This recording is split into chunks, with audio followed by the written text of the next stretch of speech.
வணக்கம். நாங்கள் தரம் 7 கணிதத்தில முதலாம் தவணை பரீட்சைக்கான மீட்டர் என்ற வகையில கடந்த கால வினாத்தாள்கள்ல இருக்கக்கூடிய கேள்விகளை பார்த்து கொண்டிருக்கிறோம். முதலாவதாக பகுதி 1 இருக்கிற கேள்விகளை பார்ப்போம். பகுதி 1 முதலாவது கேள்வி, தரப்பட்ட உருவில் உள்ள சமச்சீர் அச்சுக்களை வரைக.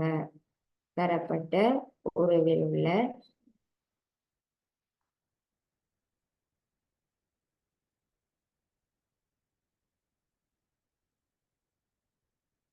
சமச்சீர் அச்சுக்களை வரைக.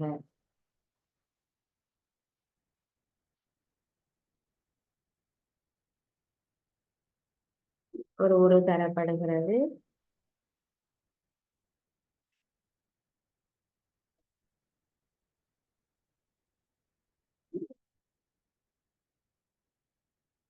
தரப்பட்ட இந்த உருவில் உள்ள சமச்சீர் அச்சுக்களை வரைக என்று கேட்டிருக்குது.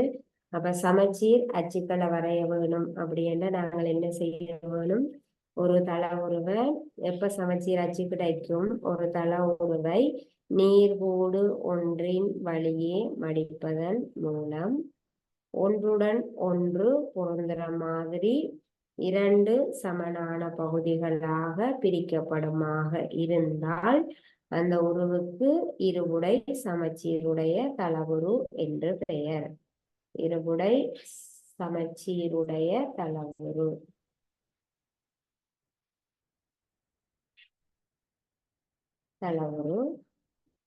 இவ்வாறு நாங்கள் மடிக்கிற நேர்கோடு வழியாக மடிக்கும் பொழுது ஒன்றுடன் ஒன்று பொருந்துற மாதிரி 2 சமனான பகுதிகள் கிடைக்குமாக இருந்தால் அந்த தளவுருக்கு பெயர் இருபுடை சமச்சீருடைய தளவுரு. அந்த மடிப்பு கோட்டுக்கு பெயர் தான் என்னது? சமச்சீர் அச்சு. நாங்கள் மடிக்கிறோம் அந்த நேர்கோடு ஒன்றின் வழியே அந்த உருவம் மடிக்கிறோம் இல்ல, அந்த கோட்டுக்குத்தான் சமச்சீர் அச்சு என்று பெயர். அப்ப சமச்சீர் அச்சு வரைய வேணுமென்றா என்ன செய்ய வேணும்? சமனான 2 பகுதிகள் கிடைக்கிற மாதிரியான ஒரு நேர்கோட்டை வரைய வேணும். அப்ப இந்த ஒரு நேர்கோடினால் மட்டும்தான் இந்த உருவானது 2 சமனான பகுதிகளாக பிரிக்கப்படும். வேற நேர்கோடு நாங்கள் வரைய முடியுமா? இல்லை. நீங்கள் இதே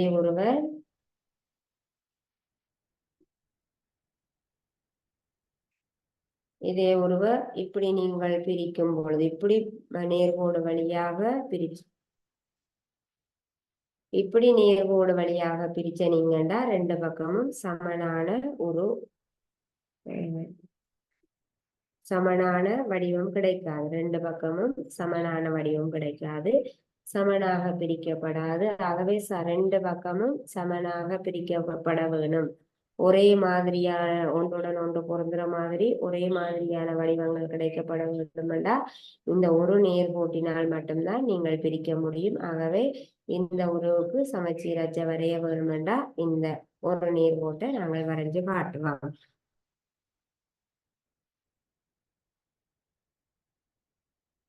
அடுத்ததாக 2வது கேள்வி, சரி பிழை இடுக. 2வது சரி பிழை இடுக. சரியா இருந்தா சரி, பிழையா இருந்தா பிழை.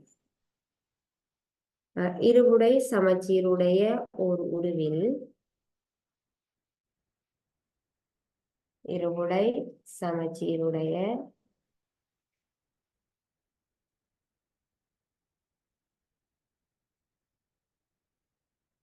ஒரு உருவில் சமச்சீர் அச்சின் 2 பக்கங்களிலும் உள்ள சமச்சீர் அச்சின்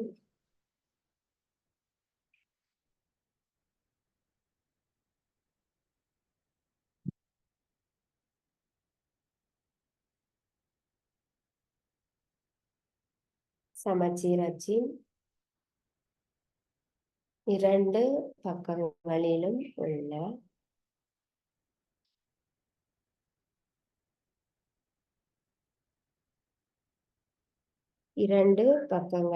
உள்ள இரு பகுதிகளும்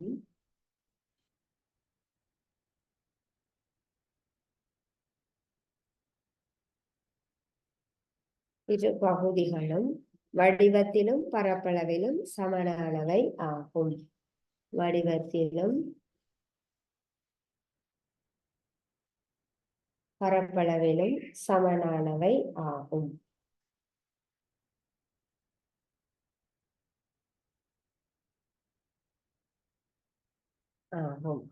இந்த கூற்று சரியாயிருந்தா சரி என்று போட வேணும், பிழையாயிருந்தா பிழை என்று போட வேணும்.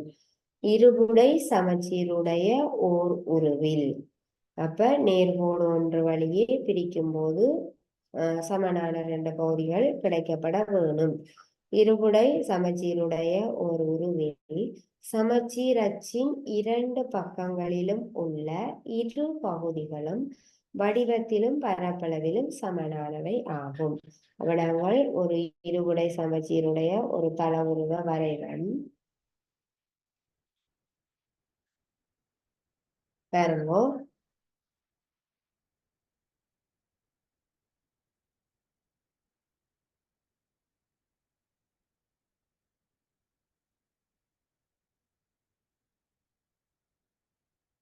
இருபுடை சமச்சீருடைய தள ஓர் உருவில், இருபுடை சமச்சீருடைய ஓர் உருவண்டா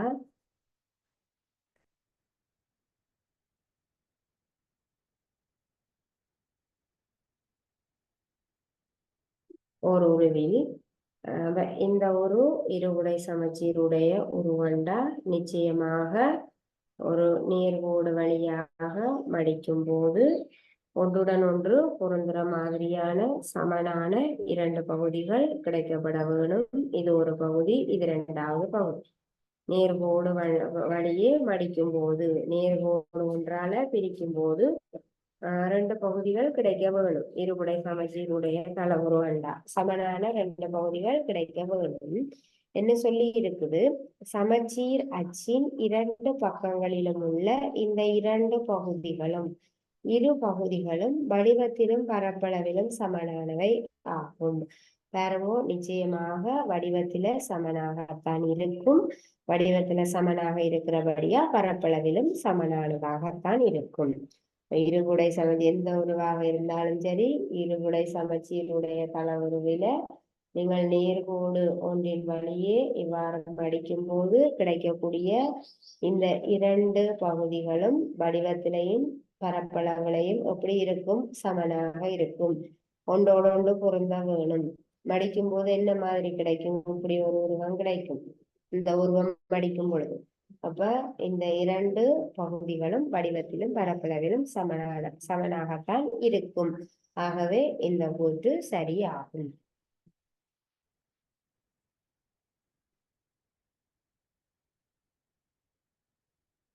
இந்த கூற்று சரி என்று போட்டுக்கொள்ளலாம். அடுத்ததாக இதிலேயே இரண்டாவது கேள்வி, சதுரம் ஒன்றினதும் செவ்வகம் ஒன்றினதும் சமச்சீர் அச்சுக்களின் எண்ணிக்கை சமனாகும். இரண்டாவது கேள்வி, சதுரம் ஒன்றினதும்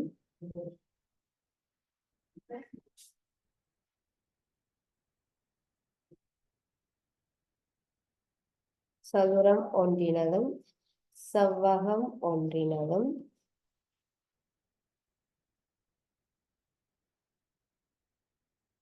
சமச்சீர் அச்சுக்களின் எண்ணிக்கை சமனாகும்.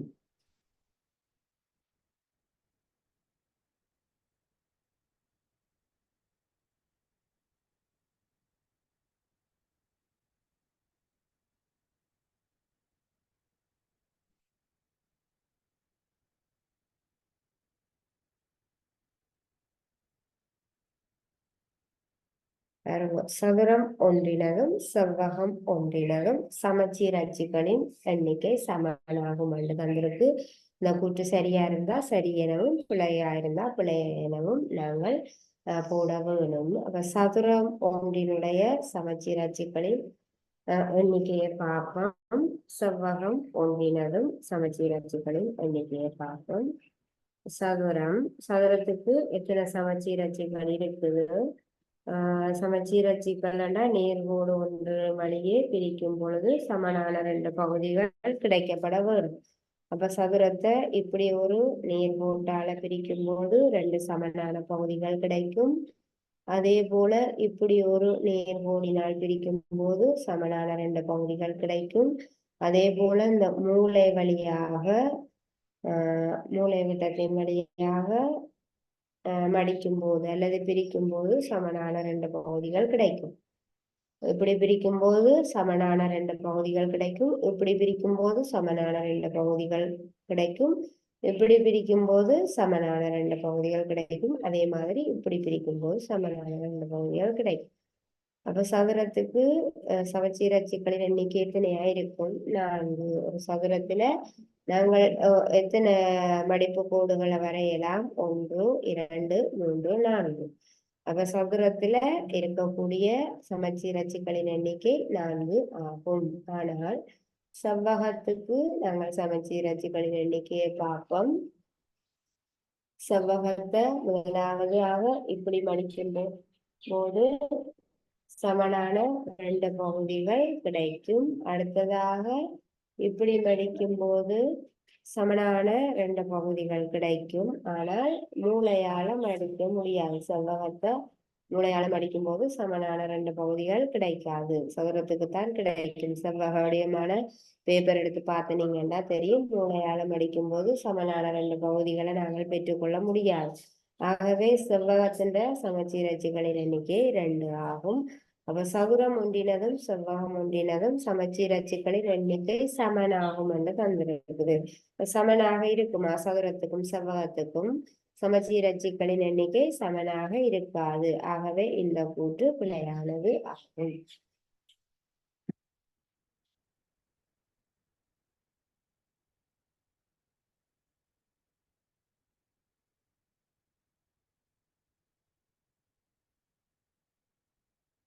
அடுத்ததாக 3வது கேள்வி.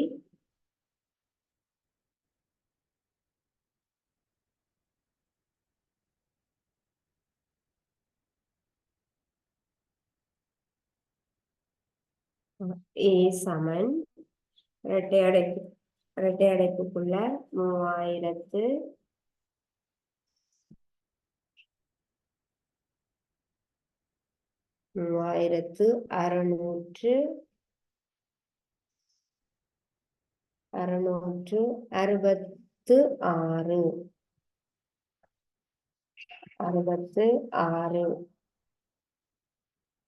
6 உள்ள இலக்கங்கள்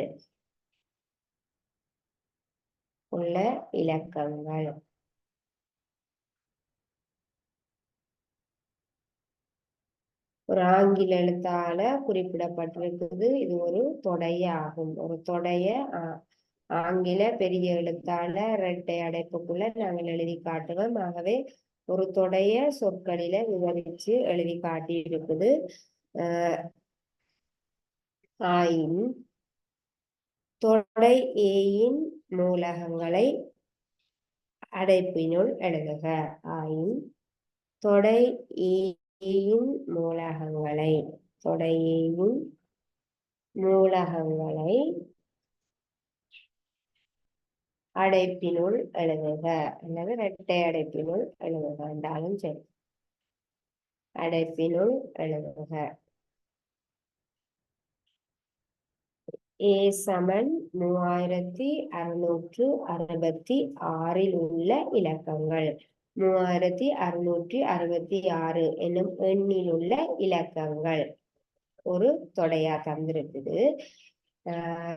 3666 என்கிற எண்ணில் உள்ள இலக்கங்களை ஒரு தொடையாக சொற்களில விவரிச்சு காட்டி இருக்குது. என்ன கேட்டிருக்குது? ஆயின் தொடை ஏயின் மூலகங்களை அடைப்பினுள் எழுதுக. தொடை ஏயின் மூலகங்களை நாங்கள் இரட்டை அடைப்புக்குள்ள எழுத போறோம். தொடை ஏ என்ன மாதிரி இருக்குது? 3666 உள்ள இலக்கங்களாம். 3666 என்னென்ன இலக்கங்கள் இருக்கு? 3 இருக்கு, 6 இருக்கு. 3ம் 6ம் தான் இருக்கு. ஆனால் 6 எத்தனை தடவைகள் வந்திருக்குது? 3 தடவைகள் வந்திருக்குது. அப்ப நாங்கள் தொடையினுடைய மூலகங்களை எழுதும் போது முதலாவது 3, அடுத்ததாக 6. அப்போ ஒரு இலக்கமானது எத்தனை தடவைகள் வந்திருந்தாலும் நாங்கள் மூலகங்களாக எழுதும் போது அந்த இலக்கம் ஒரு தடவை மாத்திரமே எழுதப்படும். ஒரு 6 என்கிற இலக்கமானது 3 தடவைகள் வந்திருந்தாலும் ஒரு தொடையினுடைய மூலகங்களை எழுதும் பொழுது நாங்கள் ஒரு தடவை மட்டும்தான் எழுத வேணும். ஆகவே தொடையின் மூலகங்களை இரட்டை அடைப்புக்குள்ள எழுதியிருக்கிறார். 3ம் 6ம் மட்டும்தான். அடுத்ததாக தொடையின் மூலகங்கள் 3ம் 6ம் மட்டும்தான் இரட்டை அடைப்புக்குள்ள எழுத வேணும். அடுத்ததாக 4வது கேள்வி.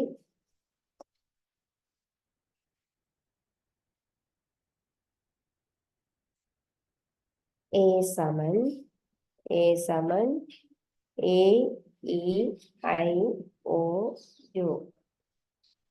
ஒரு தொடை ஒன்று வந்திருக்குது. ஆங்கில பெரிய எழுத்தால குறிப்பிடப்பட்டிருக்குது. இரட்டை அடைப்புக்குள்ள ஒரு தொடையின் மூலகங்கள் காட்டப்பட்டிருக்குது. AEIOU ஆகிய 5 ஆங்கில சிறிய எழுத்துக்களை உள்ளடக்கின மாதிரியான ஒரு தொடையின் மூலகங்கள் காட்டப்பட்டிருக்குது. தொடை A சமன் இது ஆகும். தொடர்ந்து தொடை ஏஐ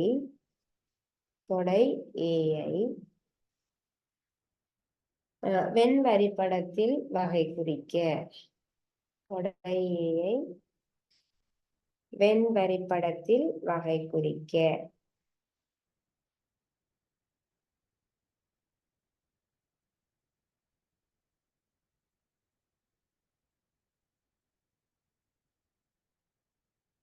என்ன சொல்லி இருக்குது? இந்த தொடை ஏயினை வெண் வரிப்படத்தில் குறித்து காட்டுக. ஏ என்கிற இந்த தொடையினை மூலகங்களால குறிச்சு காட்டப்பட்டிருக்கிற இந்த தொடைய வெண் வரிப்படத்துல குறிச்சு காட்டுக. அப்ப என்ன செய்ய வேணும்? வெண் வரிப்படம் என்றால் ஏ என்னும் தொடையானது இந்த வெண் வரிப்படத்தினால் குறிச்சு காட்டப்படுகிறது. வெண் வரிப்படம் என்றால் ஒரு வட்ட வடிவமான உருவுக்குள்ள இந்த தொடை இந்த மூலகங்கள் எழுதுவோம். AEIOU. ஒரு வெண் வரிப்படத்துல ஒரு வட்டத்துக்குள்ள இந்த மூலகங்களை எழுதி காட்டிட்டு இந்த மூலகங்களால தொடை ஏயானது குறிக்கப்படுகிறது. தொடை ஏயின் மூலகங்கள் இவை 5ம் ஆகும் என்பதனை வெண் வரிப்படத்துல எப்படி காட்ட வேணும்? இவ்வாறு காட்ட வேணும். ஏ போட்டுட்டு ஏ குறிக்கிறது இந்த 5 மூலகங்களையும். இதைத்தான் நாங்கள் வெண் வரிப்படம் என்று சொல்லுவோம். வெண் வரிப்படத்தில் வகை குறிக்கண்டா நீங்கள் இப்படி காட்ட வேணும். ஒரு வட்டத்துக்குள்ள நெய்யுடைய மூலகங்களை எழுதி காட்டிட்டு இந்த வெண் வரிப்படத்தினால் தொடையானது குறிக்கப்படுகிறது. அடுத்ததாக 5வது கேள்வி. சுருக்குக.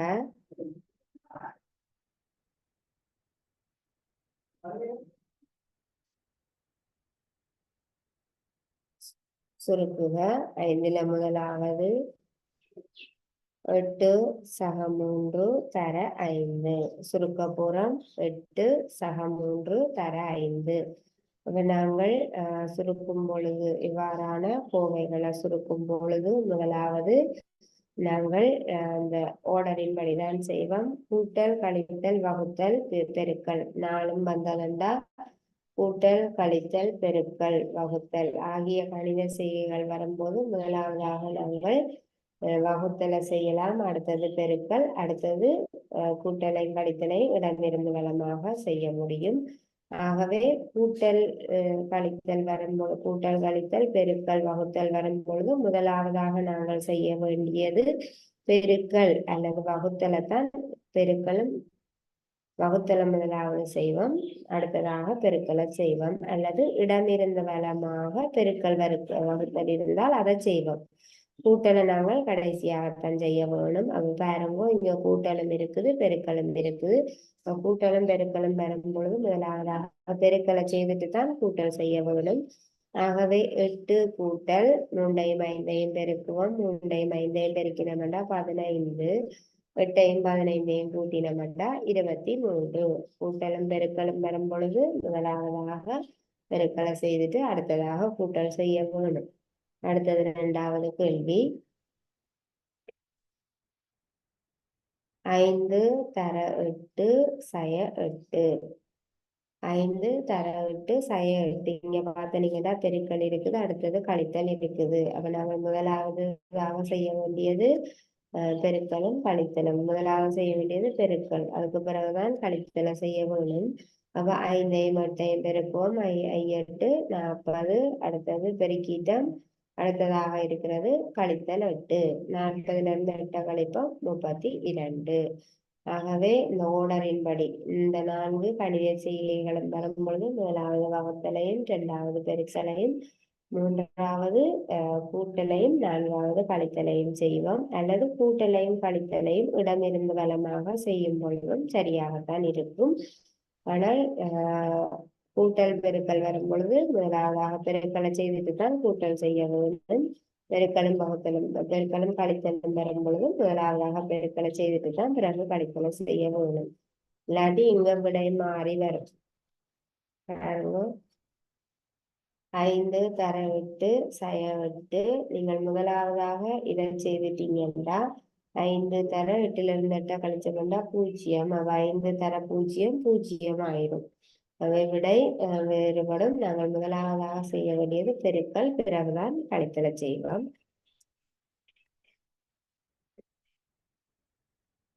அடுத்ததாக 6வது கேள்வி. பெருமானம் காண்க.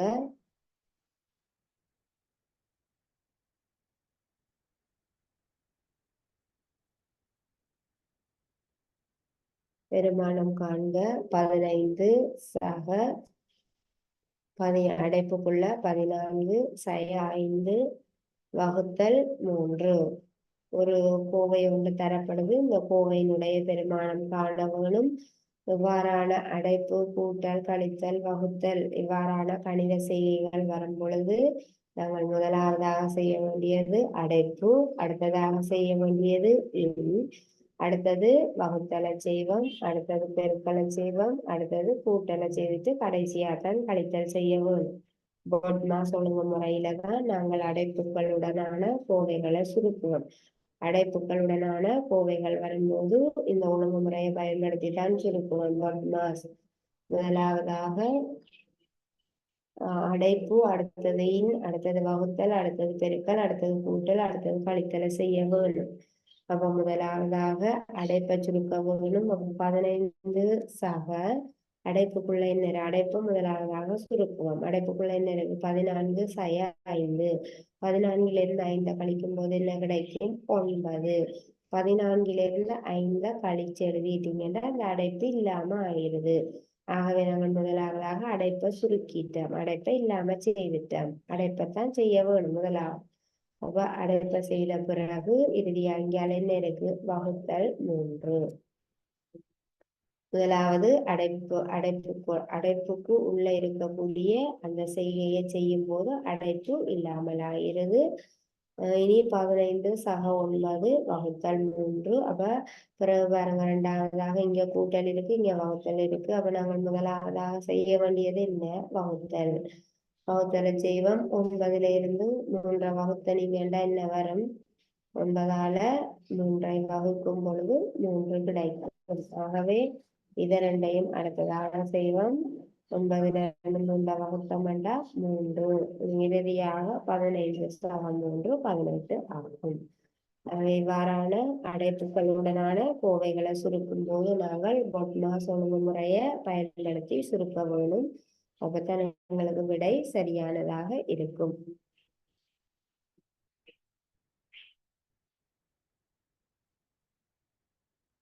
அடுத்ததாக 7வது கேள்வி.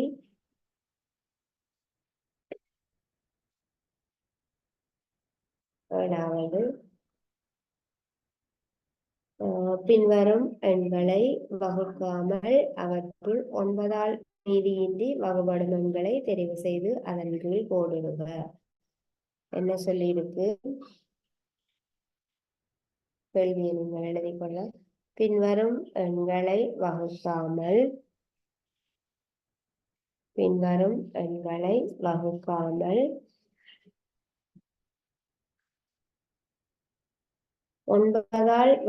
ஒன்பதால் மீதியின்றி வகுபடும் எண்களை தெரிவு செய்து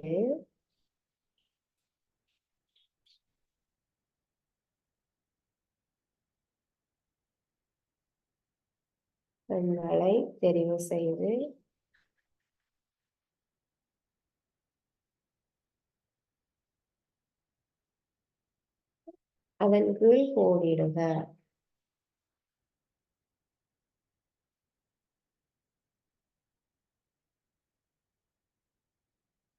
பின்வரும் எண்களை வகுக்காமல் 9ஆல் மீதியின்றி வகுபடும் எண்களை தெரிவு செய்து அதன் கீழ் கோடிடுக. 4 எண்கள் தந்திருக்குது. 2106, அடுத்ததாக 8342, மூன்றாவதாக 5628, நான்காவதாக 9990. இந்த 4 எண்களையும் வகுக்காமல் 9ஆல் மீதியின்றி வகுபடும் எண்களை தெரிவு செய்து கோடிடட்டா. 9ஆல் மீதியின்றி வகுபடும் எண்களை தெரிவு செய்ய வேணும். ஆனால் வகுக்க கூடாது, வகுக்காம தெரிவு செய்ய வேணும். இலகுவாக என்னென்று தெரிவு செய்கிறது? ஒரு எண்ணானது 9ஆல் மீதியின்றி வகுபட வேணுமெண்டா அந்த எண்ணினுடைய இலக்க சுட்டி எப்படி இருக்க வேணும்? 9ஆக இருக்க வேணும். ஒவ்வொன்றுக்கும் இலக்க சுட்டி காணுவோம். இலக்க சுட்டி என்னென்ன காண்றது? ஒரு எண்ணில இருக்கக்கூடிய எல்லா இலக்கங்களையும் கூட்ட வேணும். 2ஓட 1 2, 2ஓட 1 1ஓட 0 தேவையில்லை. ஆகவே 6. 2ஐயும் 1ஐயும் 6ஐயும் கூட்டுவோம். 0 இருக்கிறபடியா தேவையில்லை. 2ஐயும் 1ஐயும் 6ஐயும் கூட்டினீங்கன்னா என்ன வரும்? 3 9. எல்லாத்தையும் கூட்டுவோம். 8ஐயும் இலக்க சுட்டியில் காண்றதுக்கு அந்த எண்ணில இருக்கக்கூடிய எல்லா இலக்கங்களையும் கூட்டி ஒரு இலக்கமாக 1 தொடக்கம் 9 வரையான இலக்கமாக எழுத வேணும். 8ஐயும் 3ஐயும் 4ஐயும் 2ஐயும் கூட்டுவோம். 11 11 4 15 15 2 17. ஆகவே திரும்ப 2 இலக்கத்துல வருது. திரும்ப கூட்ட வேணும். 1ஐயும் 7ஐயும் கூட்டினோம்னா 8. அடுத்ததாக இந்த எண்ணுக்கு இலக்க சுட்டி காணுவோம். 5 5ஐயும் 6ஐயும் 2ஐயும் 8ஐயும் கூட்டுவோம். 5 மாறும் 11 11 2 13 13 மட்டும் 21. அப்ப 21 2 இலக்கத்துல வந்திருக்கு. ஆகவே திரும்பையும் கூட்டுவோம். கூட்டினோம்டா 3. இறுதியாக 9 சக 9 சக 9 பூஜ்ஜியமாகவே தேவையில்லை. 9ஐயும் 9ம் 18 18 9 27. 2 இலக்கத்துல வந்திருக்கு. ஆகவே மீண்டும் கூட்டுவோம். 2 3 9. இப்ப பாருங்க, எல்லாத்துக்கும் இலக்க சுட்டி கண்டிருக்கிறோம். இதனுடைய இலக்க சுட்டி 9. இந்த எண்ணினுடைய இலக்க சுட்டி 8. இந்த எண்ணினுடைய இலக்க சுட்டி 3. இந்த எண்ணினுடைய இலக்க சுட்டி 9. அப்ப 9ஆல் வகுபடும் எண்களை தெரிவு செய்யறதுக்கு நாங்கள் இந்த இலக்க சுட்டியை வச்சு கொண்டு தெரிவு செய்யலாம். ஒரு எண்ணினுடைய இலக்க சுட்டியானது 9ஆக இருந்தால் அந்த எண் 9ஆல் மீதியின்றி வகுபடும். ஒரு எண்ணின் இலக்க சுட்டியானது 9ஆக இருந்தால் அந்த எண் 9ஆல் மீதியின்றி வகுபடும். ஆகவே எங்க எல்லாம் இலக்க சுட்டி 9ஆக இருக்குது? முதலாவது எண்ணும் இறுதியாக இருக்கிற எண்ணும். ஆகவே இந்த 2 எண்களும் 9ஆல் மீதியின்றி வகுபடும். இந்த 2 எண்களினுடைய இலக்க சுட்டியானது 9ஆக இருப்பதனால் இந்த 2 எண்களும் 9ஆல் மீதியின்றி வகுபடும்.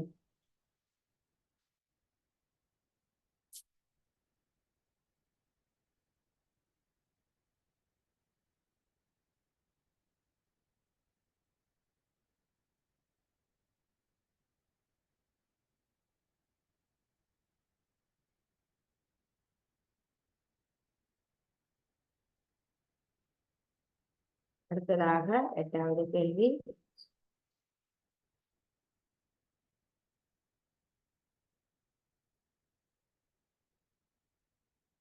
ஒன்று 9 கட்டம் 2 எனும் 4 இலக்க எண் எனும் 4 இலக்க எண் 4 இலக்கங்களை கொண்ட எண் 4 இலக்க எண் 6ஆல் மீதியின்றி வகுபடும் ஆயின் 6ஆல் மீதியின்றி வகுபடும் ஆயின்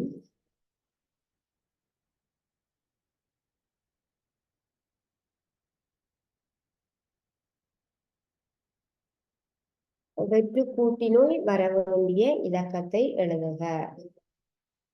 வெற்று கூட்டினுள் வர வேண்டிய இலக்கத்தை எழுதுக.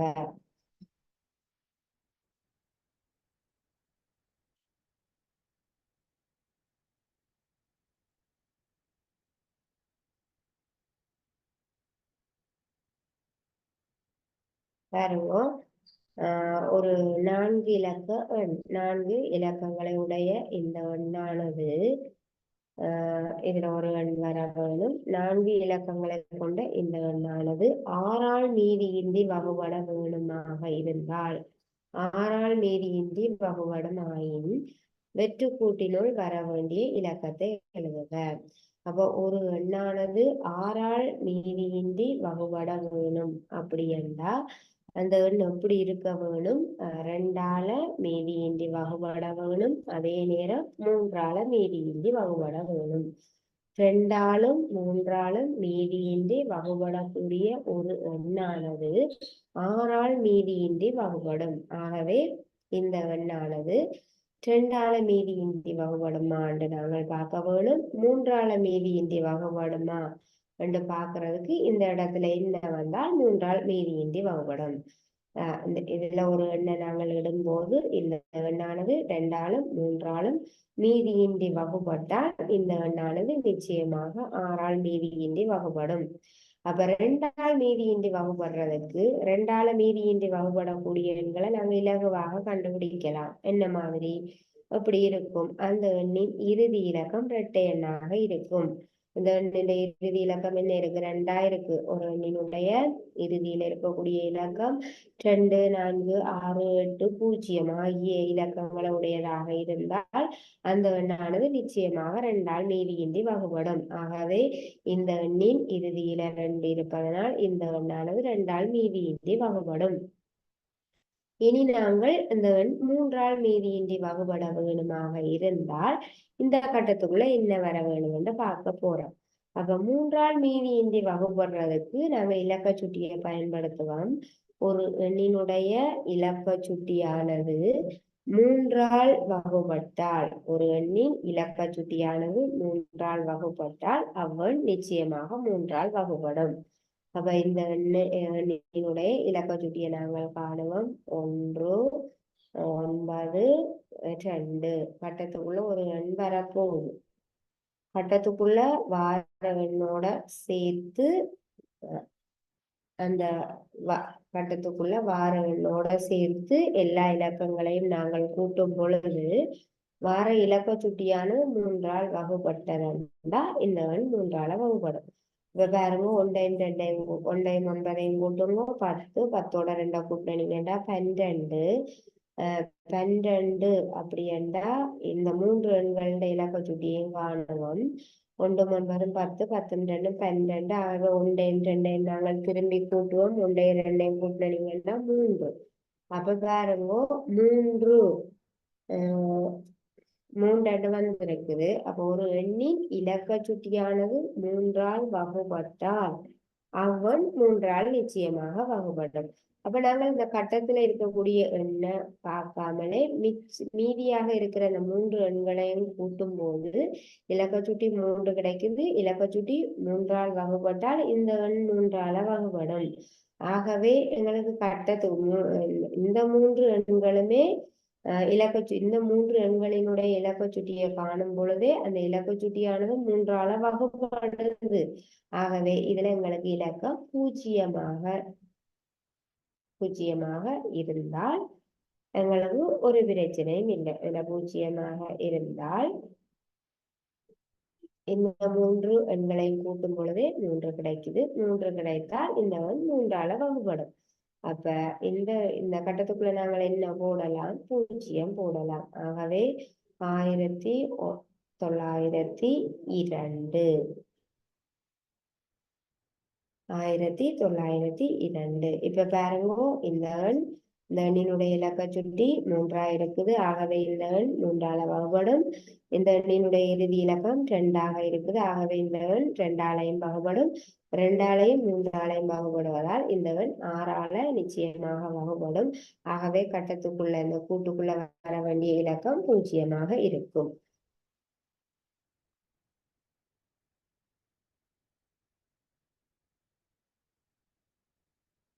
அடுத்ததாக 9வது கேள்வி.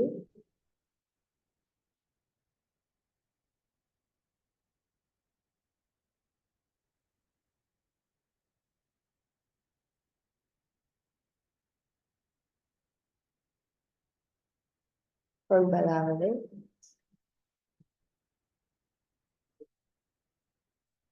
60ஐ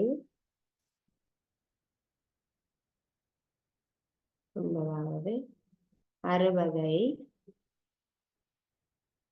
முதன்மை எண் காரணிகளின் பெருக்கமாக எழுதுக. 60ஐ முதன்மை எண் காரணிகளின் பெருக்கமாக எழுதுக.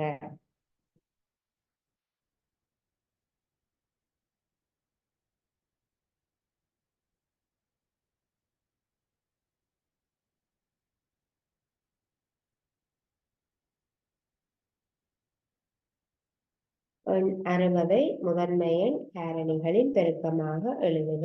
முதன்மை எண் காரணிகளின் பெருக்கமாக எழுதுவதற்கு நாங்க என்ன செய்ய வேணும்? முதன்மை எண்களால வகுத்து கொண்டு வர வேணும். மிகச்சிறிய முதன்மை எண் 2. 62ஆல வகுத்தோம்னா 30. மீண்டும் சிறிய முதன்மை எண்ணாலேயே நாங்கள் வகுப்போம். 2ஆல வகுத்து பார்ப்போம். 32ஆல வகுத்தோம்னா 15.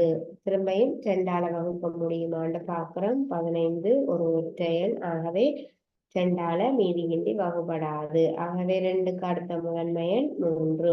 15 3ஆல வகுக்கிறோம். 3ஆல வகுக்கும் பொழுது என்ன கிடைக்குது? 5. இனி 5 2ஆல வகுக்க முடியுமா? இல்ல. 2க்கு அடுத்த முதன்மை எண் 3. 3ஆலையும் வகுக்க முடியாது. ஆகவே 2, 3 அடுத்த முதன்மை எண் 5. 5ஆல வகுப்போம். வகுக்கும் பொழுது என்ன கிடைக்குது? 1 கிடைக்குது. ஆகவே 60 முதன்மை எண் காரணி முதன்மை எண்களால முதன்மை எண் காரணிகளின் பெருக்கமாக எழுத வேணுமெண்டா முதன்மை எண்களால வகுத்து கொண்டு வர வேணும். மிகச்சிறிய முதன்மை எண்ணால எண்ணிலையிலிருந்து தொடங்கி நாங்கள் வகுக்க வேணும். 2ஆல வகுப்படாட்டி 2க்கு அடுத்த முதன்மை எண் 3ஆல வகுக்க வேணும். அவ்வாறு வகுத்து கொண்டு வரும்பொழுது என்னென்ன முதன்மை எண்கள் எல்லாம் கிடைக்குது? 2 தர 2 தர 3 தர 5. அப்ப 60ஐ முதன்மை எண், இது எல்லாமே முதன்மை எண்கள். 60ஐ முதன்மை எண் காரணிகளின் பெருக்கமாக எழுதி இருக்கிறோம். 2 தர 2 தர 3 தர 5 முதன்மை எண் காரணிகளின் பெருக்கமாக எழுதுக. ஆகவே நாங்கள் முதன்மை எண் காரணிகளின் பெருக்கமாக எழுதி இருக்கிறோம். பெருக்கி பார்த்தனீங்கன்னா 60 கிடைக்கும். 2 4 4 தர 3 12 12 தர 5 62 கிடைக்கும். 60 முதன்மை எண் காரணிகளின் பெருக்கமாக இவ்வாறு நாங்கள் எழுதுவோம். 2 தர 2 தர 3 தர 5. அடுத்தது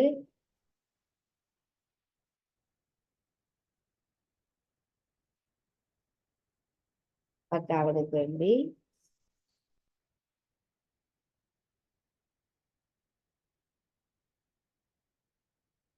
10வது 2 3, 5 ஆகிய எண்களின் பொது காரணிகளுள் பெரியதை காண்க.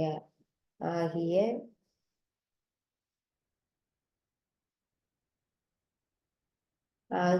எண்களின்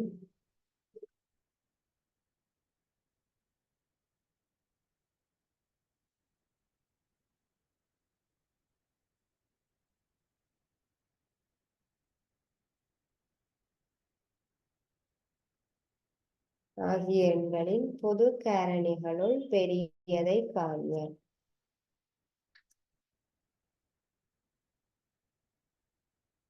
தரவு 2, 3, 5 ஆகிய எண்களின் பொது காரணிகளுள் பெரியது அல்லது போகாபே. சுருக்கமாக போகாபே என்று சொல்லுவோம். பொது காரணிகளுள் பெரியதை காண்றோம். பொது காரணிகளுள் பெரியதை காண்றதுக்கு நாங்கள் என்ன செய்ய வேணும்? இந்த 3 எண்களினுடைய காரணிகளையும் எழுதுவோம்.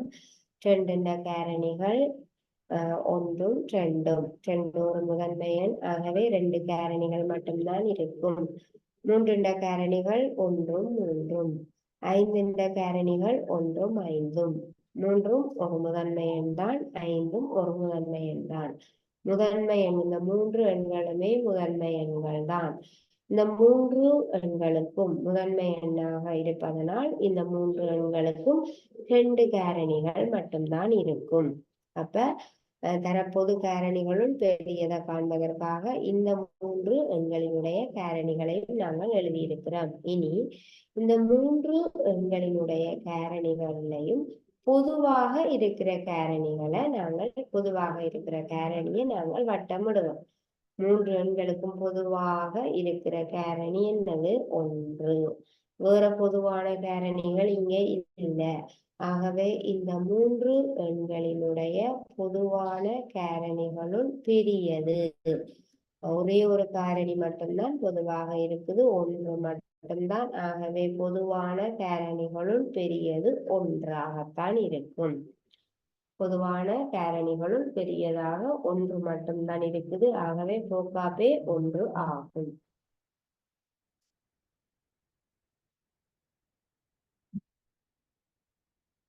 அடுத்ததாக 3 எண்களினுடைய போகாபே 1 ஆகும்.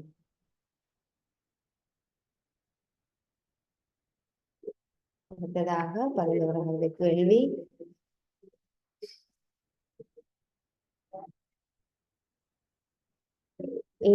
ஏயினுடைய 3ஆம் பளு என்பதில்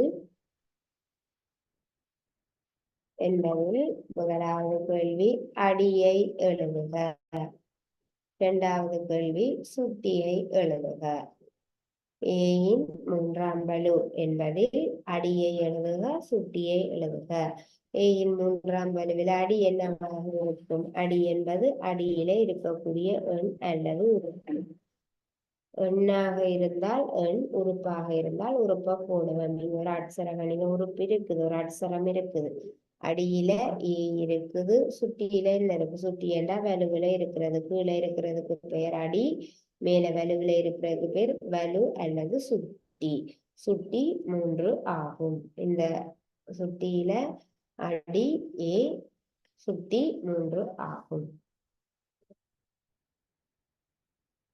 அடுத்ததாக 12வது கேள்வி. 5இன் 3ஆம் பளு ஏயின் 2ஆம் பளு என்பதை பெருக்கமாக விரித்து எழுதுக.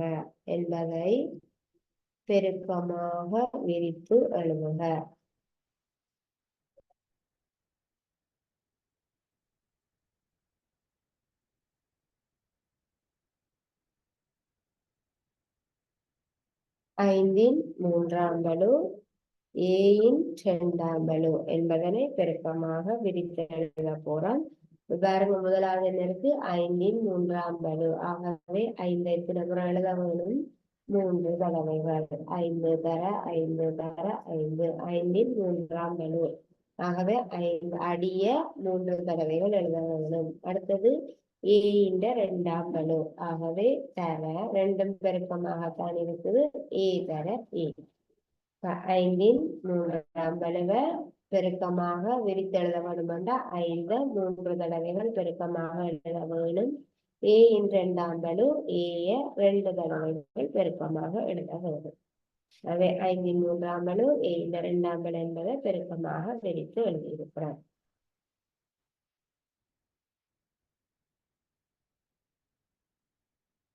ஆகவே பிள்ளைகள், நாங்கள் இன்றைக்கு தரமுகளில கணிதத்தில முதலாம் தவணை பரீட்சைக்கான மீட்டன் என்ற வகையில கடந்த கால வினாத்தாள்கள்ல இருக்கக்கூடிய பகுதி 1 கேள்விகளை பார்த்து நாங்கள் ஆகவே நாங்கள் இதோட வகுப்பை நிறைவு செய்வோம். மீண்டும் அடுத்த வகுப்புல நாங்கள் சந்திக்கலாம். தேங்க்யூ பிள்ளைகள்.